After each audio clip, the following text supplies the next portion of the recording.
Umar bin Khattab रज़ियल्लाहु तआला अन्हु बहुत ही क्रूशल टाइम पर मुसलमानों के दूसरे खलीफा बने, क्योंकि एट द सेम टाइम मुसलमान उस वक्त दुनिया के सबसे बड़े सुपर पावर्स रोमन और पर्शियन एम्पायर से लड़ रहे थे।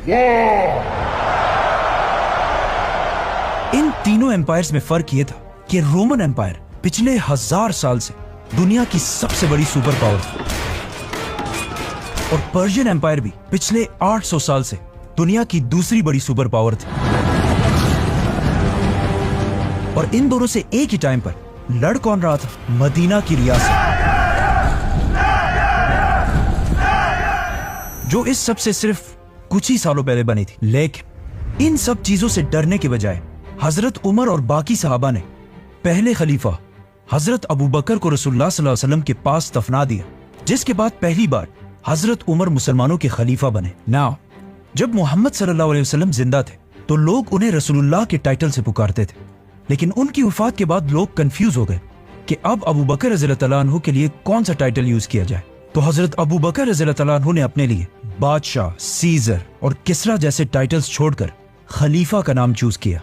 और अब हजरत अबू बकर के बाद हजरत उमर ने अपने लिए अमीरुल मोमिनीन का टाइटल चूज किया। जब हजरत उमर रज़ियल्लाहु तआला अन्हु खलीफा बने तो मुसलमानों की एक फौज खालिद बिन वलीद की लीडरशिप में रोमन एम्पायर में लड़ रही थी और एक दूसरी छोटी फौज पर्शियन एम्पायर में थी।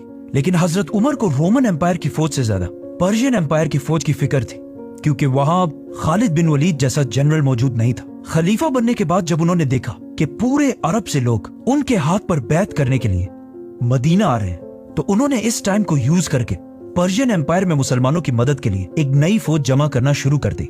लेकिन यहाँ एक बहुत बड़ा मसला हुआ कि हजरत उमर मस्जिद नबवी में बार बार मुसलमानों को जिहाद की तरफ बुलाते रहे, लेकिन पहली बार उन्होंने देखा कि पर्शियन एम्पायर से लड़ने के लिए मुसलमानों में कोई भी तैयार नहीं था। और ये इसलिए नहीं था कि मुसलमान लड़ लड़ कर थक चुके थे, बल्कि इसलिए क्योंकि उन्हें पता था कि खालिद बिन वलीद पर्शियन एम्पायर में नहीं बल्कि रोमन एम्पायर में, और उनके बगैर कोई भी जंग जीतना इम्पॉसिबल है। ये देखकर हजरत उमर समझ गए कि अब जो ये नए मुसलमान हैं, इनका यकीन और ट्रस्ट अल्लाह की बजाय खालिद बिन वलीद के साथ ज्यादा